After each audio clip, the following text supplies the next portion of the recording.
Hey guys, इस video में हम लोग देखेंगे स्ट्राइक थ्रू टेक्स्ट कैसे हम बना सकते हैं या लाइन थ्रू टेक्स्ट हम कैसे बना सकते हैं।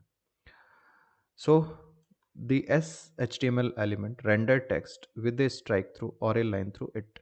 एस टैग के बीच में जो भी हम कंटेंट लिखते हैं वो सारा का सारा कंटेंट हमारा जब डिस्प्ले होता है तो उसके बीच में एक हॉरिजॉन्टल लाइन ड्रॉ होती है। जैसे हम लोग नोटबुक में नहीं करते थे, नोटबुक में कुछ गलत हो गया उसको काटना है तो उसके लिए हम लाइन चला देते थे उस पर, right. So use the S element to represent things that are no longer relevant or no longer accurate। इसका जो सिमेंटिक मीनिंग है वो है बेसिकली जब हम कोई ऐसी चीज दिखा रहे हैं जो कि अब फाइनली रिलेवेंट नहीं है या सही नहीं है, उसके लिए हम लोग यूज करेंगे किसको, एस टैग को। However, S is not appropriate when indicating document edit. For that, use the del and ins elements as appropriate. So S tag से जो टेक्स्ट डिस्प्ले होता है उसमें टेक्स्ट के बीच में लाइन आती है, काट के लिखा हुआ होता है। सिमिलरली हम डेल को भी यूज करते हैं। डेल भी जो है वो टेक्स्ट जब शो करेगा तो उस टेक्स्ट को स्ट्राइक कर देता है, बीच में से काट देता है। लेकिन डेल को हम तब यूज करते हैं जैसे हमने डॉक्यूमेंट में कुछ लिखा, वो गलत हो गया, उसकी जगह कुछ नया ऐड कर रहे हैं, है ना। तो जो गलत हो गया है जिसको हम हटा रहे हैं उसको हम डेल में डालते हैं, जो नया हमने ऐड किया हटाए हुए की जगह उसको हम आईएनएस में डालते हैं। ठीक है, जैसे एक एग्जांपल देखते हैं।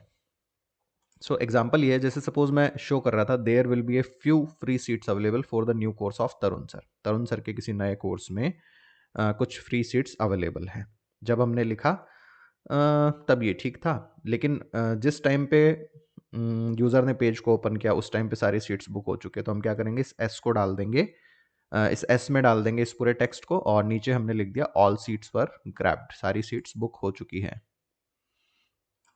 सो लेट्स सी, इसको कॉपी पेस्ट कर लेते हैं यहाँ से एंड एग्जीक्यूशन के लिए सबलाइम टेक्स्ट में गया, HTML फोल्डर पे राइट क्लिक किया, न्यू फाइल बनाई, फाइल मेन्यू में जा करके इसको सबसे पहले सेव किया 08, और हम देख रहे हैं एस टैग को और साथ में डेल टैग को। तो हम इसको सेव कर देते हैं, HTML स्टब बनाया, strike text and let's see, इसको हमने किया यहाँ पे सेव। नाउ इसको हम एग्जीक्यूट कर लेते हैं। So this text is strike through, okay. So ये बता रहा है कि भाई ये इन्फॉर्मेशन अब ठीक नहीं है, ओके। इसी तरह से हम जैसे डॉक्यूमेंट में कुछ एडिट कर रहे हैं, फॉर एग्जांपल मैंने लिखा माय फेवरेट फूड इज पानी पिचके, ओके। बट ये मैंने गलती से लिख दिया है, मैं इसको लिखना चाह रहा था पानी पूरी। तो मैं क्या करूँगा, इस पानी पिचके को मैं डाल दूंगा डेल के अंदर, ओके। दैट मीन्स इसको मुझे क्या करना है, डिलीट करना है, ओके। और इसको डिलीट करके मैं इंसर्ट किसको करवा रहा हूँ, बेसिकली पानी पूरी को इंसर्ट करा रहा हूँ। तो यहाँ पे मैंने इसको अनक्लोज कर दिया किसमें, आईएनएस में। अब देखना डेल का आउटपुट तो स्ट्राइक थ्रू आएगा, लेकिन इसका बस सिमेंटिक मीनिंग जो है वो अभी चेंज है।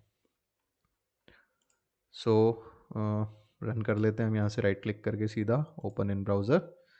सो आउटपुट तो सेम ही आ रहा है, लेकिन डॉक्यूमेंट एडिट के लिए हम यूज़ कर रहे हैं डेल और आईएनएस का कॉम्बिनेशन, जबकि सिंपल किसी चीज़ को दिखाना है कि ये इन्फॉर्मेशन अब ठीक नहीं है, उसको शो करने के लिए हम लोग यूज़ कर रहे हैं एस टैग का। So this is all for this video. Thank you guys.